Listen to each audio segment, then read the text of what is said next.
Hi everyone, my name is Karen, this is my channel Rather Be Reading, and today I'm bringing to you a recent reads video.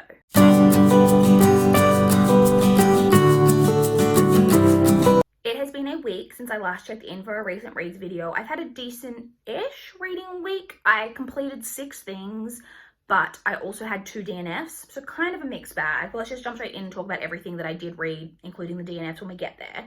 So the very first book that I completed was Hold Your Breath by B.P. Walter. This is a digital copy that I received in exchange for an honest review. I forgot to write down the publication date, so I will have, and I'll need to check because obviously a lot of publication dates with the climate of the world at the moment are being pushed back, so I'll put the final publication date on the screen, but it should be out, I think. So this is a thriller. At the start, we're following a woman who basically gets a call from police to say that she needs to come in for a interview. And she's basically has this whole thing of like, oh, I always was expecting this call. I was always expecting it to come up. What happened in the woods?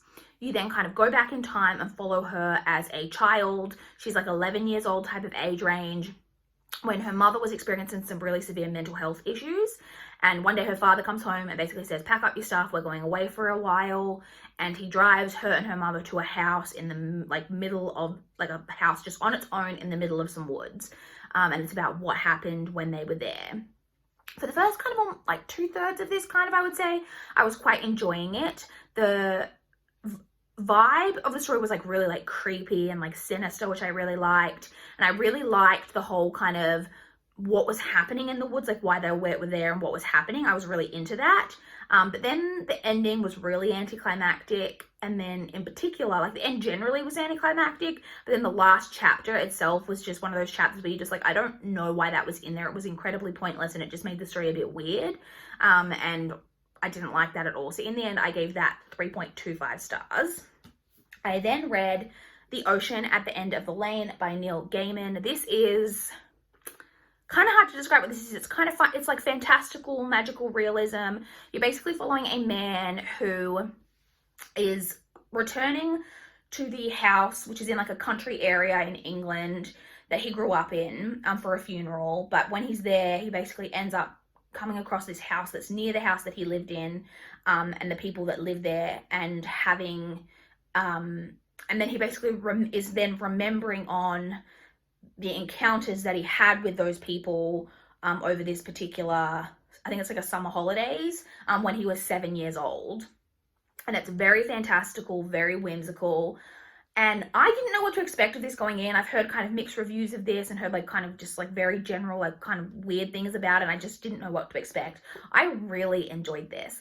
I really liked the setting. I really liked the characters. I thought this was so whimsical and fun. It's almost middle grade, kind of, but at the same time, probably not, because it is pretty dark. And there's some things kind of mentioned that I guess would be above a middle grade reader's age, but it kind of reads like that. It's almost middle grade, but for adults. Very whimsical, dark. I don't know, I was really into this. I don't really know what else to say about it, but I really, really enjoyed it. And in the end, I gave this 4 stars. I then completed the audiobook of It's Not Like It's a Secret by Misa Segura. I've looked up how to pronounce it. It's Segura. This is a YA contemporary LGBT. I'm going to move over a little bit because I just realized that the pictures are going to be crammed in the side really bad. It's a YA contemporary female love story. Basically, it's about a girl who is, her name's Sana. She's Japanese American. And her parents have moved them from where they lived in the Midwest somewhere to California for her dad's job. So she's moving to a new town, and she's been having some feelings maybe she's attracted to girls. And then she's moving to a new school and finding a new friendship group, maybe discovering a love story with another girl, all of that type of thing. And this I really quite liked as well. This has, I think I mentioned last week, so I was currently reading this. There's a lot of just really interesting themes in it. So it deals, obviously you've got the female thing, and they're finding yourself, that type of thing is commented on. You've also got a lot of commentary on racism. The main character is Japanese American. The love interest is Mexican American, Mexican, and she there's a lot of discussion of like the racism that they experience, but also, and not just from white people, like yes, from white people, obviously, but also between different minorities. There's also a lot of discussion in there of like parental expectations, and like the expectations that parents put on you, the pressure that they put on you, but also a lot of how that has to do with different cultures, because obviously the main character, her mum puts a lot of pressure on her, but her mum comes from a very different culture than her, all of that type of thing. So I really liked all of the kind of themes in there. I will say as a warning, because I know this is a big issue and like a deal breaker for a lot of people, this does deal with some cheating, like, well, a lot of cheating themes. So if you're not into that, like if that's a deal breaker for you, skip this one. But if that doesn't like super bother you, because like it's not something that super bothers me in a story, then I recommend giving this one a go, because I really did quite enjoy it. And in the end, I gave that 3.75 stars. I then read The Curses by Law Eve. This is the sequel to The Graces. It's just a duology. So the first book of The Graces is basically about a girl who moves to this new town, and there are these 3 siblings from a family whose surname is Grace. They're known as the Graces, and there's a lot of like very like a mystery surrounding them. Everyone thinks that they're witches, and there's just a lot of like mystery and excitement around them. Everyone in the town's kind of infatuated with them, the new girl included. And that's kind of the story of the first one, which I really enjoyed. And I said when I read that book that I didn't think that we necessarily needed a sequel. I was interested to see what the sequel was going to be about, because I thought that it could have just ended as a standalone. This is actually told from a different perspective. It's a sequel. It's not like retold that, you know, that old chestnut. It's not that. It is a sequel, but it's from a different perspective, which I didn't expect. Like I didn't know that going in, but I actually really liked. It deals a lot, obviously, with the repercussions of what happened in the first book, which I really liked. I really liked that it's not a story where everything is just happily solved and everything's just happy and there's no like repercussions to things that are done. So I really liked that. And there's also just, I'm trying to think if there was in the first book, there was a bit more. There's no real romance, like in this one in particular. It's not about romance. It's about like more friendship. There's a lot of friendship themes in this, and there are like some kind of like more kind of backgroundish romances, but romance is never the main focus of the story, particularly in this second one. So I really liked that as well. Really enjoyed this just as much really as the first one, and I gave this 4 stars as well. And I think this is kind of, I'd heard really mixed reviews of the first one, and not even really mixed. I'd heard pretty poor reviews of the first one, but I personally really liked it. So if the premise sounds intriguing to you and you've been worried just because the reviews have been pretty poor, I would recommend giving it a go, because I think it's worth a try, because like I said, I personally ended up really liking it. We then come to my first DNF of the week, which was The Disasters by M.K. England. This is a YA sci-fi story. It's basically about like a group of misfits who, right at the beginning of the story, there's like 4 of them who have all been, they're basically in space at like a space training program of some kind, but they've all failed out. Like on the first day, they've like not made it through to the training. And so they're all supposed to be returning home when the space station is like attacked by some kind of terrorist group. And the 4 of them basically end up escaping, and they're like the only ones who know like what has happened at this space station. And so then they're kind of on the run, is kind of the gist of it. I listened to about a third of this. I think I listened to like 32%. I just really wasn't liking it. I just, the writing was very simplistic. It is narrated by James Fooey, just for your info.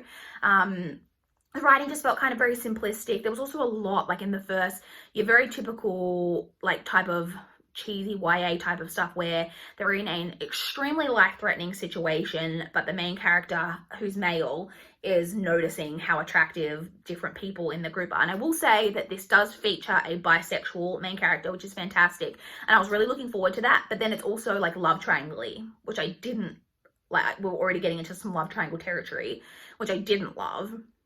And yeah, I don't know, I just really wasn't enjoying it. I couldn't get into it, and I just didn't care about the story. And so about a third of the way through, I just decided, I don't think this story is for me. And so I decided to DNF that one. I then read The Last Anniversary by Leanne Moriarty. I buddy read this with Chloe from Always Booked. I will leave a link to her channel down below for you guys to check out. So this is my third fourth. It's my fourth Leanne Moriarty, which I think means I officially have read half of her books, because I believe she has 8 published, well, of these books. She actually has, I discovered when I looked into this, a middle grade series, but 8 of her like adult novels. This one is about, so, and I didn't know this, I skimmed the back of this right before I picked it up. I actually had no idea what this is about. It's basically about a family where, so there were these 2 girls, 2 sisters that are living on an island just off the coast of Sydney, because this is an Australian book by an Australian author set in Australia. And it's set just off the, like a little island just off the coast of Sydney. And they live on this island, and in like the 30s, there's a baby. They find a baby, and the couple, there's always this big mystery around it, because the couple that had this baby just disappear, never to be seen again. No one knows what happened to them. They just all of a sudden are gone and leave behind this baby. And the 2 sisters raise this baby on the island, and we're then following it like 2 generations later, when the baby is now like a grandmother, and then you've got her kids, and then the grandkids, and then almost another generation, because some of them have been having like babies. And you're kind of following that story, and there's like obviously the mystery aspect of like what happened with this baby, all of that type of thing. You're following it mainly from outside the family. You get a lot of perspectives in this. You've got a couple of characters that you follow more than others, but you also do get like just occasional paragraphs just from like different people. So you get a lot of perspectives, but mainly we're following a character named Sophie, who used to be engaged to one of the people in the family, like the son, like a grandson of the baby, grandson of what used to be the baby that was found.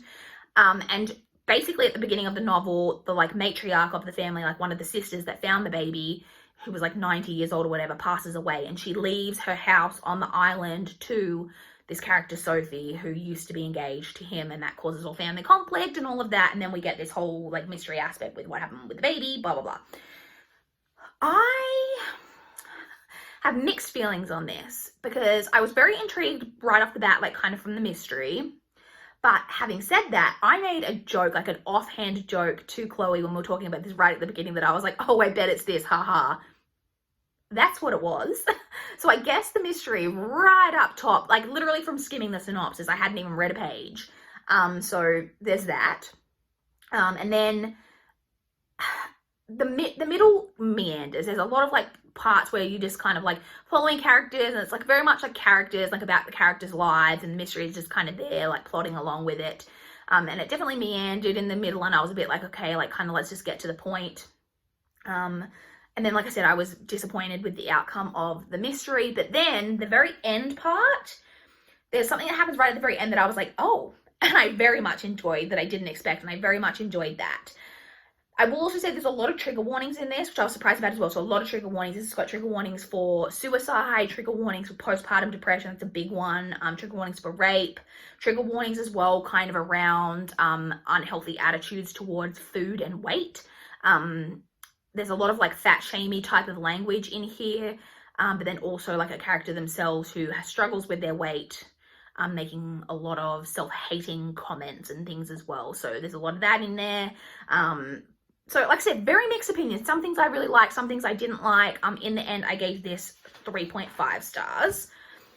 I then had my second DNF, which was the next audiobook that I tried, which is actually the second time that I've DNF'd this book, which is The 10th Girl by Sarah Faring. So you guys may recall, I tried to read this book last year. When I first saw that my library had it on audio, I was really excited, because this was a book that when I heard about, I was really intrigued by. And I tried it then, and I really struggled with it, but I thought, oh, and I can't remember, there was something going on at that time that I was like, okay, I need to come back to this book. It might have been when I was off work. In fact, I think it was when I wasn't listening, having a lot of listening time, because I had 3 weeks off work in between finishing up at a company and then moving to a new company. And so I wasn't doing a lot of listening. And so I thought, oh, I'll come back to it when I have more time for listening. Several months, like I think that was like 6 months ago, I tried it again, made it not even as far of the way through as I did the last time. I made it 24% of the way through, I think, so almost a quarter. I just cannot get into this story. So this is a thriller. It's set on like the southernmost tip of South America, I think it is that they say. And it's set at like a haunted boarding school, which sounds freaking fantastic. The fact that it's set in South America, I really liked, because I haven't read a lot of books set there. Loved that. Loved that it was a haunted story. Loved that it was set at a boarding school. so many aspects in there, like a creepy boarding school with only like 10 students. I was very into the whole premise of it. I just cannot get into this story. The reviews of it, the first time I read it, I was like, oh, a lot of the reviews are kind of like not that great either. And even more so now that it's been out even longer and more people have read it. This has an average rating of, I think it was a 3.02 on Goodreads. So it's got a really low average rating, and I just couldn't get into it. And then when I checked the average rating, and like everyone I know who read it has given it pretty poor reviews, I was just like, no, I'm not bothering. And because it's quite long, the audiobook's like 16 hours.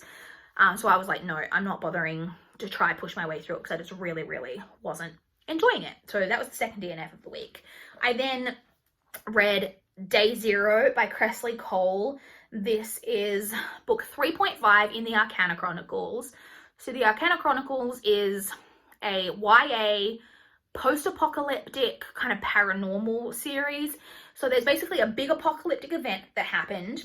It's after that, but this apocalyptic event has set off something that happens every couple of 100 years, I think it is, which is where there is a death match between the Arcana, which is the Arcana, however you pronounce it, which is that there are 22 people who on the earth who each embody a different one of the major arcana from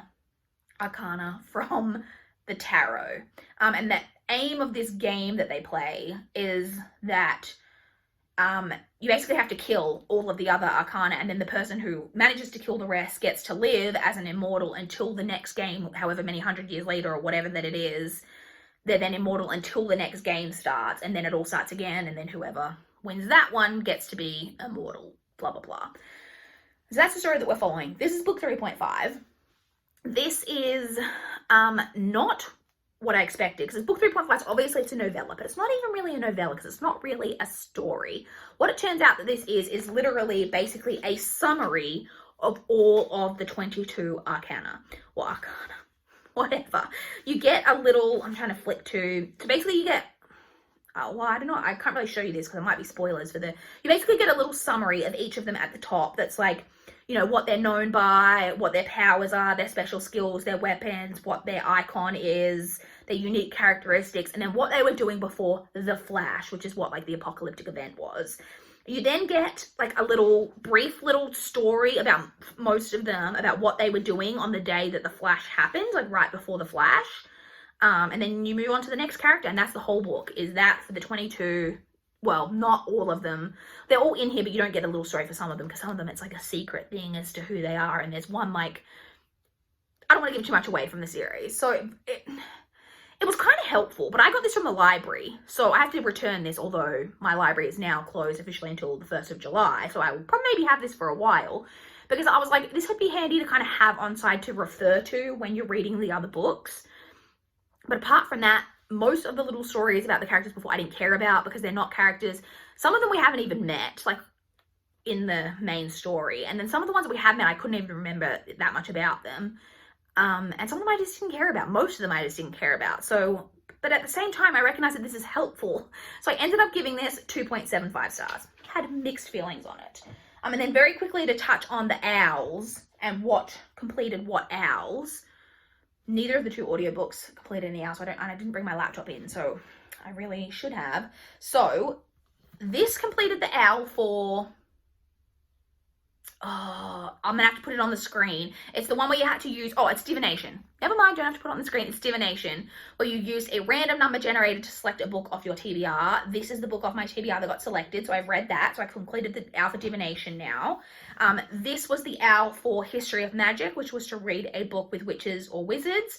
This is obviously a witchy story, so that worked for that. And then Day Zero, which worked for the owl for, this one I will have to put on the screen. The prompt was to read a book mostly at night. But I can't remember what hour that was, so I'll put that on the screen. But that one worked for that. I read this over like 4 different days because I literally just picked it up when I got home from work. Well, not even when I got home from work. Before I went to bed, I read like about a couple of characters until I finished this, so that I was reading it only. Oh, so it wasn't even at night. It was like only when it's dark outside, I think was the prompt. So I worked that. So I completed 3 more owls this week, which takes me to 9 owls overall. I have 3 owls left to complete. And we have less than a week left in the readathon, so I need to get a wriggle on and make sure that I get through those. And then also very quickly to touch on what I'm currently reading. So I'm technically currently reading 2 books, but I'm having mixed feelings. So I started after DNFing, so I finished the audiobook first, not like it's a secret. Then I started The Disasters, DNF'd it. Started The 10th Girl, DNF'd it. So then I started The Interestings by Meg Wolitzer. And this is another longer audiobook. It's again like a 15, 16-hour audiobook. And it's a contemporary, and it's basically about a group of characters who all met in like the 80s when they were at an arts camp. And they all forged a friendship then, and then now we're following them when they're like middle-aged. Like I think they're in their like 40s. And that's all I really know. I listened actually to like 30, no, it wasn't 30, it was like 25%, 20 to 25% of the audiobook. And then recognized that I was like, I have no idea what's going on or what was happening. The only part of the story I could even literally tell you a single thing that happened was the very beginning part when you're following them at camp.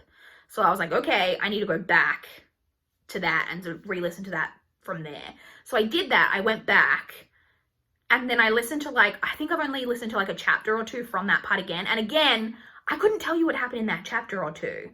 So that was on Friday that I was doing that. And then I just decided I'm just going to put this to the side for now and I'm going to pick it up again next week and see. But I do want to complete this, and this sounds really dumb, but it actually completes one of my challenges for the Around the Year and 52 Books challenge that I'm doing this year. That I do have another book that I actually had another book penciled in from my TBR, but I don't really want to read that book for it this year. So I was like, oh, this would be really great if I can use this book from this audiobook for it, then I won't even have to bother with that. But then I'm like, am I going to end up DNFing this? So, like I said, so I'm basically going to go back again to the part after they finish camp and try again with this next week when I'm hoping that I'll just be able to focus on it a bit more.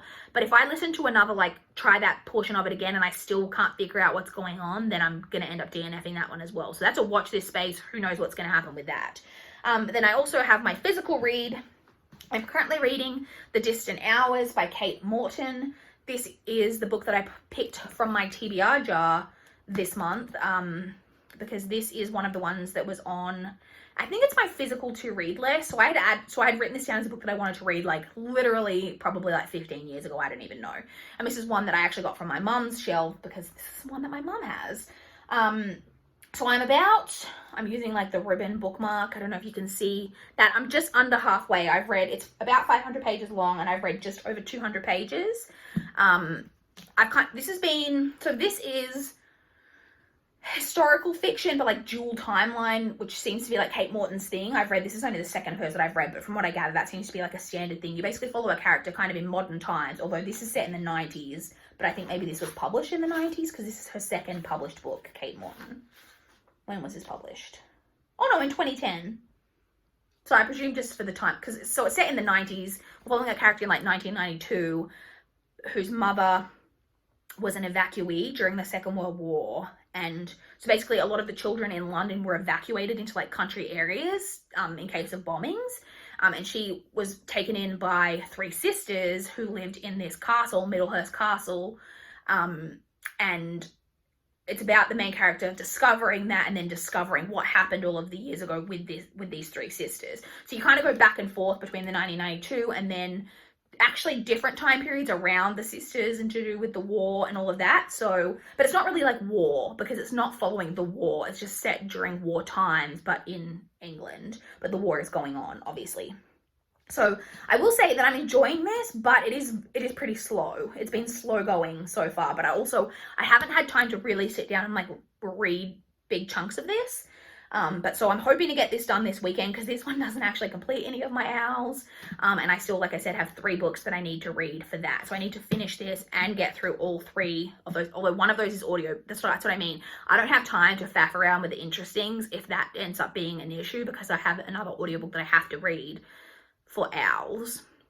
So anyway, and then I have 2 other books besides this that I need to read for owls, and the month ends on Thursday and it's Saturday today.